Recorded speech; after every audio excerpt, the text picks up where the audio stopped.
Her name's Melanie, late 40s, works from home doing consulting, which somehow translates to her being outside 24/7 with a glass of white wine and a Bluetooth headset, pretending to be busy.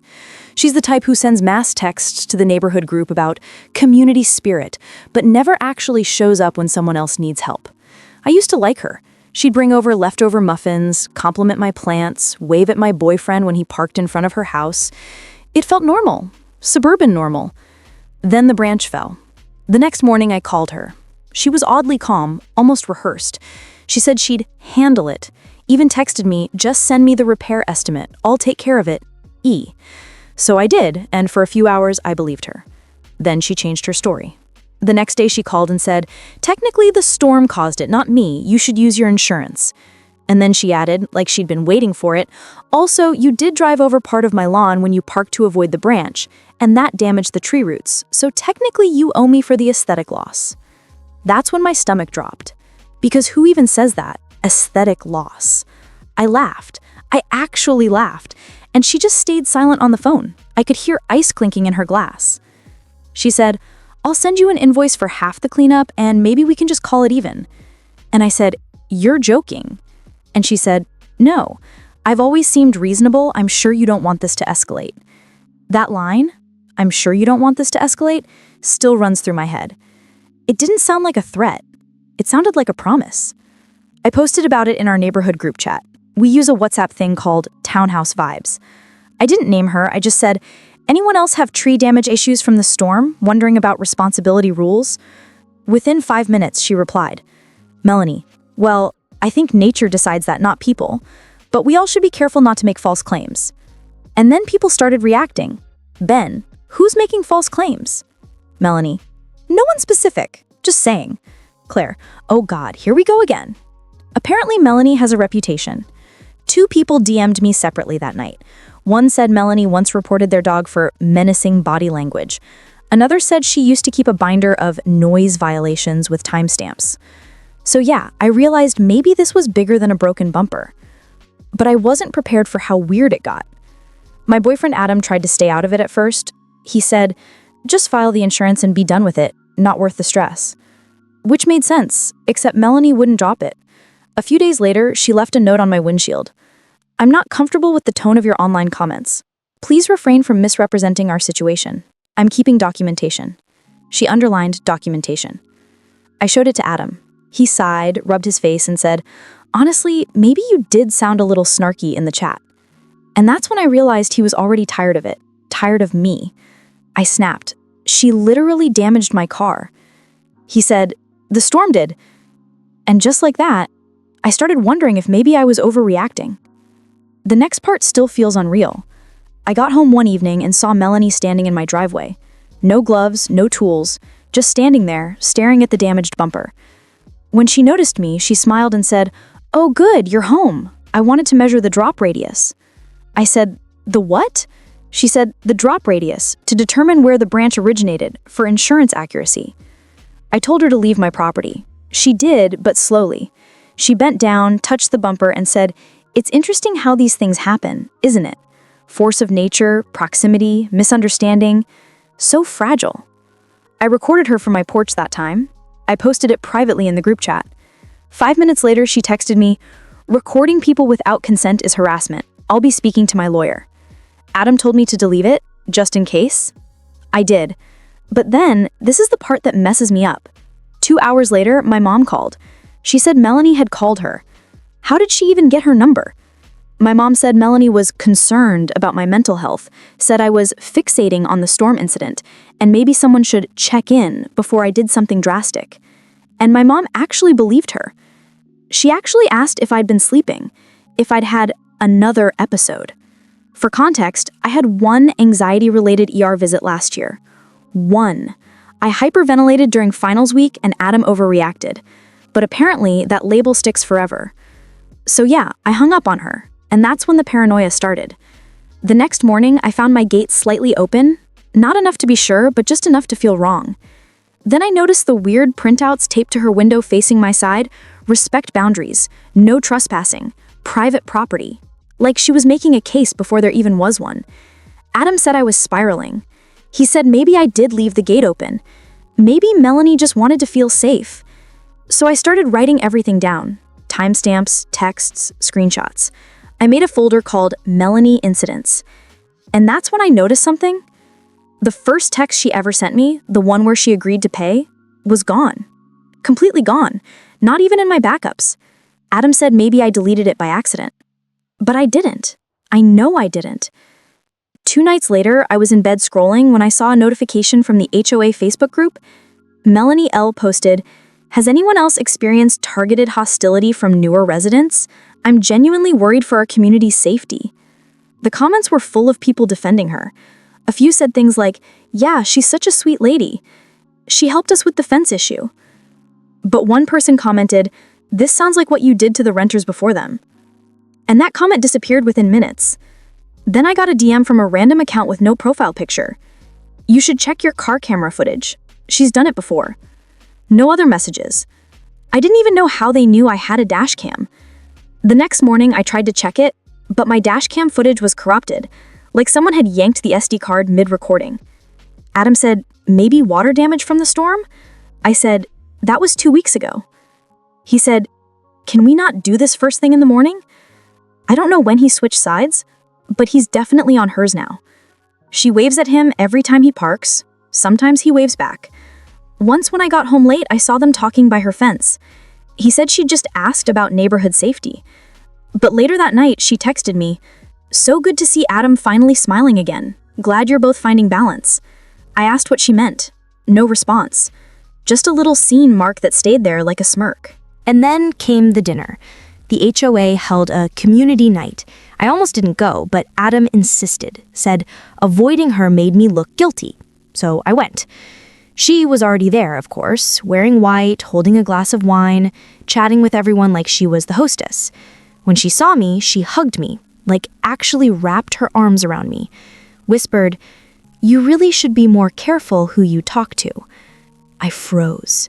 She pulled away, smiling, and said, "Oh, sorry, I spill secrets when I drink." Everyone laughed. Adam looked at me like I was making a scene.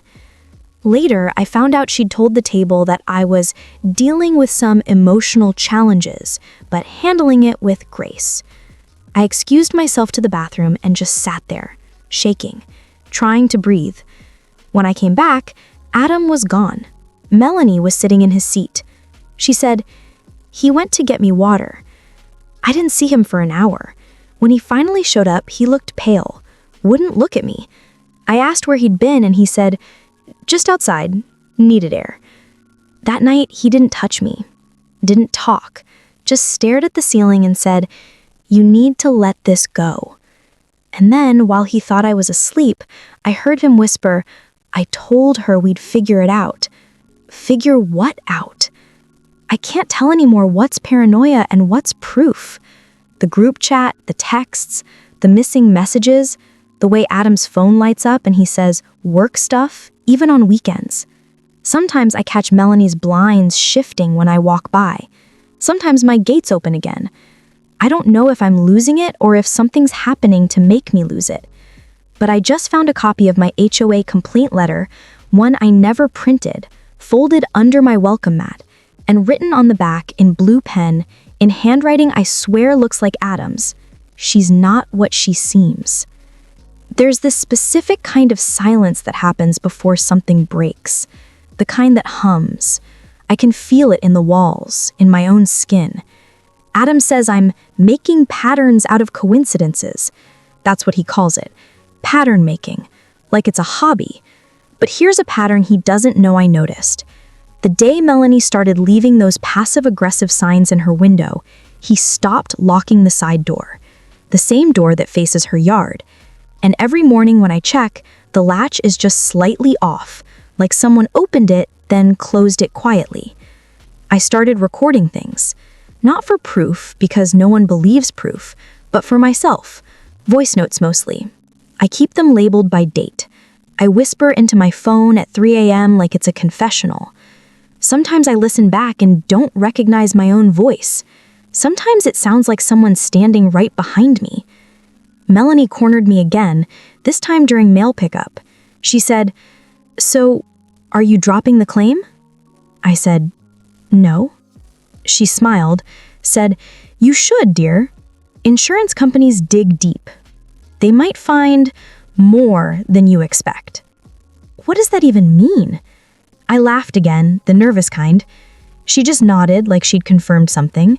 Then she added, "Oh, and tell Adam I got the quote." What quote? Later that night, I confronted him. He said, "Oh, she asked if I knew any repair shops. I gave her my cousin's contact. That's all." But when I checked his phone, there was no message from her. Just one recently deleted thread. And that night, I woke up to him typing, the blue light of his phone reflecting on his face like something holy. He said he was answering work emails, except when I said, "Okay, show me." He froze, then sighed, said, "I'm not doing this. You're getting obsessed." Obsessed. The word burned. So I stopped asking. Then came the HOA meeting. Melanie brought printouts, actual folders with screenshots of my harassment.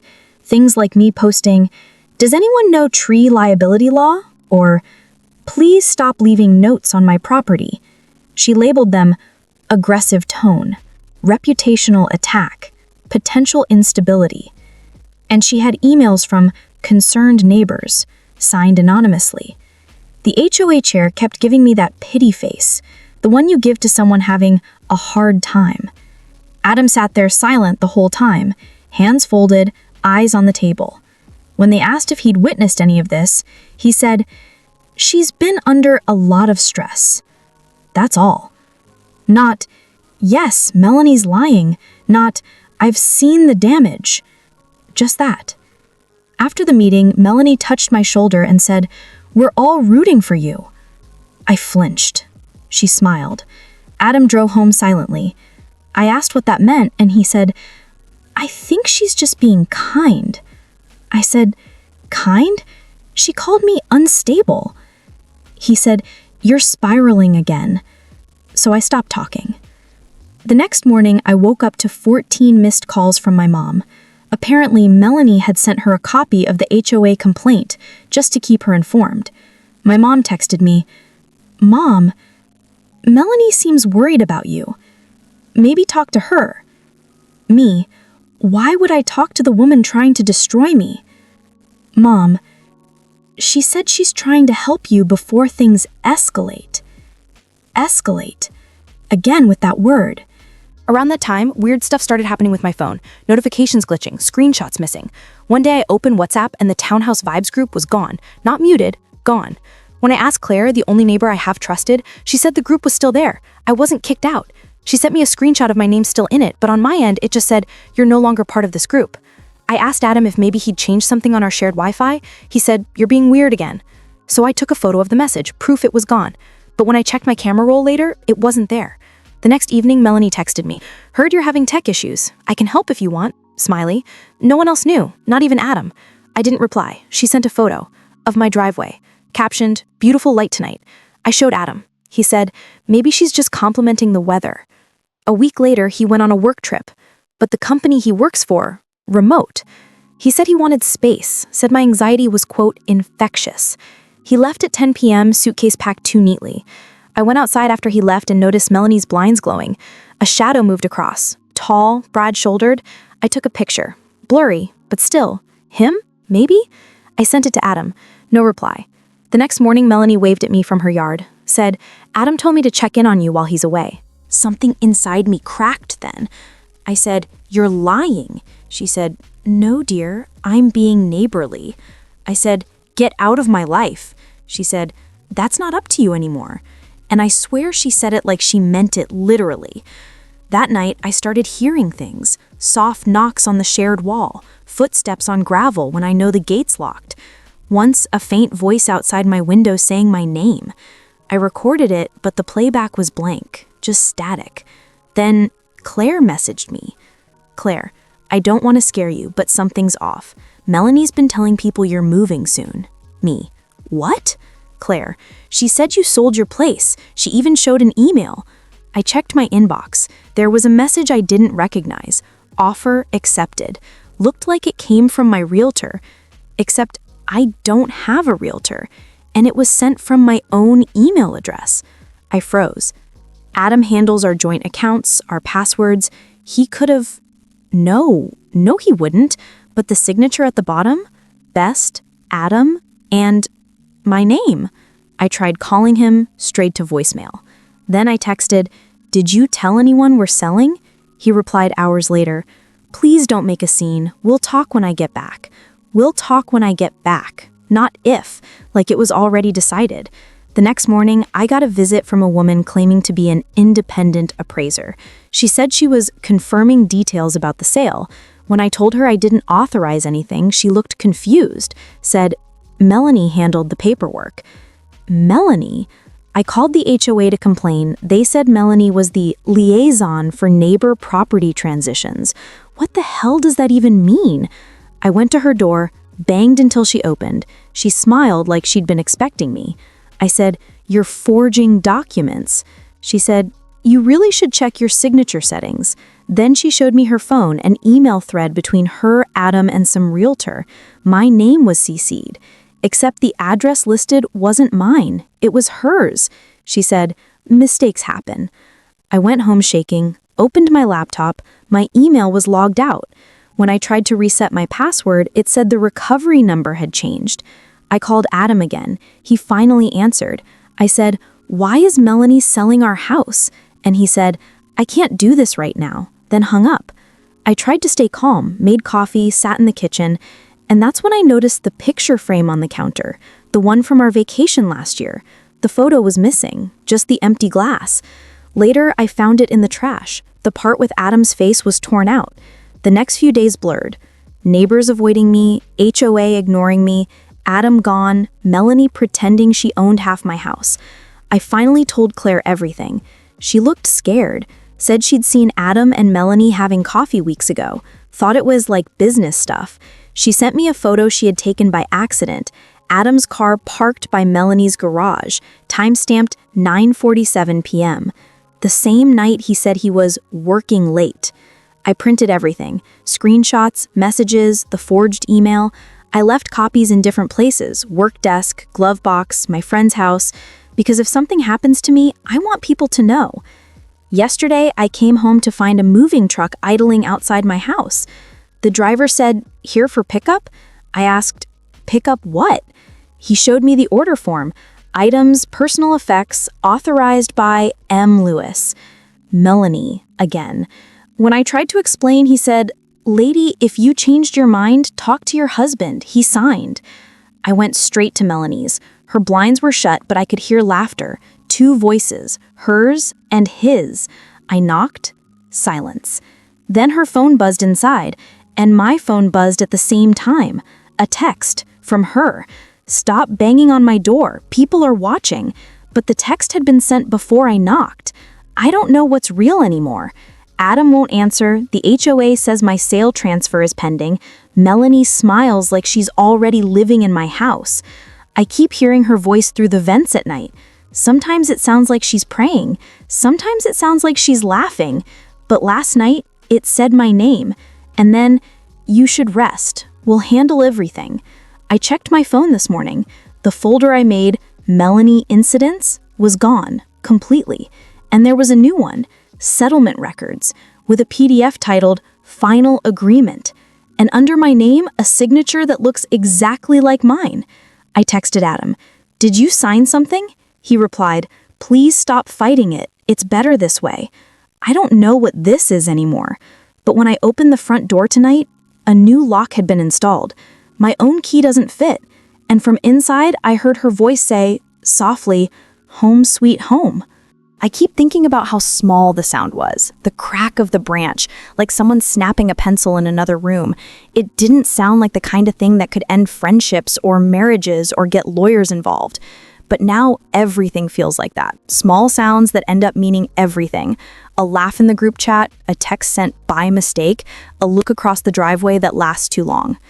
After the insurance meeting, I thought things would calm down. It was handled. That's what I told myself. But somehow that's when it really started. The neighbor, Melanie, started posting these vague Facebook updates. Stuff like, Sometimes people show their true colors when money's involved, and funny how some folks act innocent when they're the reason you're drowning in debt. Everybody knew who it was about. I mean, she tagged our street's location, and my mom saw it. My mom, who then called me and said, "Why is your neighbor talking about you on Facebook? What did you do?" I said, "Nothing, Mom. It's just about the car thing." And she said, "If it was just a car thing, she wouldn't be calling you a sociopath." She wasn't wrong. Melanie's post had started getting darker, like she wanted people to pick a side, and they were. Half the neighborhood thinks I'm lying about what the insurance covered. One of them, my next-door neighbor, Carol, literally refused to wave at me while watering her roses, just a blank stare like I'd stolen her child. And I'm sitting there thinking, how did a branch become this? Then I find out Melanie started a group chat called The Block, and I was in it at first. But then one morning I wake up, open my phone, and it says, "You can't send messages to this group anymore." I was kicked out. They renamed it The Real Block. No one told me why. I asked my husband, well, ex now, technically, we're taking space. He says, maybe they're just venting. Like it's normal for middle-aged women to start cults over fallen branches. But then he drops it, like it's casual. Melanie texted me the other day. She said she feels unsafe. Maybe you should stop posting jokes about it. Unsafe? Me? I haven't even seen her in person since the insurance adjuster came. I posted one joke on my private story. Nature's Revenge, 1. Melanie's Kia, 0. Dark humor, coping, whatever. But apparently that became evidence of harassment. So I checked Melanie's Instagram, and she's now doing lives talking about toxic homeowners who weaponize laughter. People in the comments calling me branch girl. One person said, "Karma's coming," with a snake emoji. And somehow my old college friend Sarah was watching the live. She texted me after like, "Are you okay? What's happening over there?" And I realized this whole mess is spreading beyond the street, beyond logic. Then Melanie drops screenshots, messages, but not from me, from a fake number. Someone pretending to be me saying stuff like, "You deserve that branch. Hope your insurance denies you." And she believed it. Or at least she wanted to. I tried explaining, showed her my phone, but she wouldn't meet my eyes. She just said, "I have receipts." And I said, "They're fake." And she said, "So was your apology." After that, everything went silent. But not peaceful silent, like haunted silent.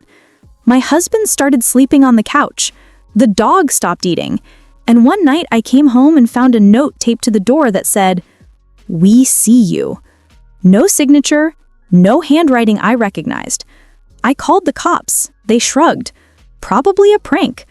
But I saw the Ring camera. 3 figures standing across the street. Hoods up. One holding a phone flashlight. Recording. The next morning, there were oranges all over my yard. Smashed. Like someone had thrown them. No explanation. Just a sticky mess and a silence that hummed. Then Melanie texted. From a new number. "Can we talk like adults?" And I said, "Yes, because I'm apparently an idiot." She showed up in yoga pants, all fake calm, and said, "This isn't about the tree anymore." And I said, "Then what's it about?" And she said, "You humiliated me. You turned people against me." And I said, "You did that to yourself." And then she smiled. Not an angry smile, just tired, and said, "Funny, that's what I said about you," and walked away. After that, I started noticing things moving in the house. Small stuff at first. The broom, my mug, my charger. I thought I was losing it. Until one night, the porch light flicked 3 times, and I remembered. Melanie's ring light flicked exactly like that on her live streams. The same rhythm. 3 blinks. Pause. 3 again. Like a code. And that's when I realized she's not alone in this. The group chat, the neighbors, maybe even my husband. There's this subtle coordination I can't prove but can feel. Like they're trying to drive me out. Or drive me mad. And maybe it's working. Because last night I woke up at 2:11 a.m. and there was a branch, a fresh, wet branch, lying on my porch, placed there, like a signature. I checked the ring cam again this morning. Footage corrupted. Timestamp replaced with the word rooted. That message, "She's still looking," sat at the top of my screen all night. No notifications, no profile picture, no reply option. When I tapped it, the chat glitched, then disappeared entirely. I told myself I dreamed it, because if I didn't, that meant someone in the group, maybe more than one, was still talking to her, or as her. The next morning, I went outside to throw out the trash and found a small package on my doorstep. No return address, just my name printed on a label in that same weird serif font the HOA uses. Inside, a flash drive and a note that said, "Check your drafts." My stomach dropped.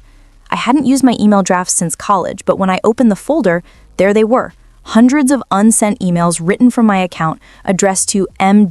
with slight variations. Every one of them started with a greeting I recognized. Not hi, not hey, but "You there?" And the language, it was mine. Same slang, same spacing, same typos, but the tone wasn't. It was sharper, colder. They got angrier as the months went on. One even had a photo attachment, me standing at my bedroom window, from outside. Dan tried to explain it logically. Maybe your phone got hacked. But he didn't look shocked. He looked tired, like he'd been expecting this. 2 days later, I came home and found the side gate open, a smell of wet dirt like something freshly dug. In the middle of my yard, under the tree where it all started, was a box, the same kind I'd seen the HOA use for welcome kits. I didn't touch it. I called the police. When the officer arrived, he asked if I knew a woman named Mary Gold. I said no. He showed me the HOA's new member list. There it was, Mary Gold, same address as M's old house, signed up 2 days after she supposedly moved out. But here's what made my blood run cold. My emergency contact on the form was listed as my own name. Someone had filled it out pretending to be me. After that, I stopped sleeping in the house. I stayed with my sister for a few days. She didn't ask questions, just handed me a spare key and told me to get some rest. But the second night, her smart speaker turned on by itself. A voice, soft, calm, familiar, said, "You there?" I froze. My sister swore she hadn't set it up for voice control. The next morning, I found her phone open to an unsent text. Just one line typed out, no recipient. Looks better. Still crooked. I went back to the townhouse. I don't know why. Maybe I wanted to face it. Maybe I wanted to see if I'd lost it completely. The house smelled like nothing, just drywall, air, silence. I walked into the bedroom and looked at the wall behind my bed, the one that used to knock. Someone had patched it over, new paint, smoother. When I leaned close, I saw faint impressions underneath the paint from the other side. "You there?" I backed up, almost tripped on the rug. Then I heard the faintest click. The computer in the corner woke up, screen lighting my face. New email notification. Sender, Marigold40. Subject line, blank. The message body just said, "Thanks for letting me borrow your voice." Below it, an audio file. I hit play. It was my voice, calm, steady, reading out a message that started like one of my old posts. "Hi everyone, I, 26F, live in a townhouse." The same words I'd written weeks ago, only this time she kept going, sentences I never wrote, retelling the story like she was me. And the tone, oh God, it wasn't mocking, it was studying. I just wanted to make sure people knew my side. She's not bad, really. She just needs someone to keep her consistent, someone to make sure the story doesn't change. Then the voice stopped.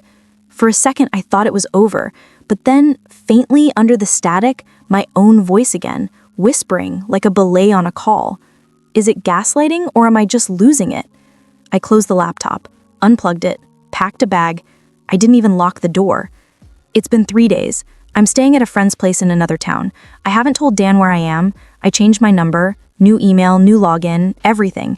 But my new phone pinged with a notification. No contact name, just a message that said, "Hey, you there?" I checked the sender ID, and that's when I noticed something I hadn't before. The contact icon wasn't blank. It was a photo of me, same profile picture I'd used on the HOA site months ago, smiling in front of my townhouse. And right underneath it, the name wasn't unknown. It said, me.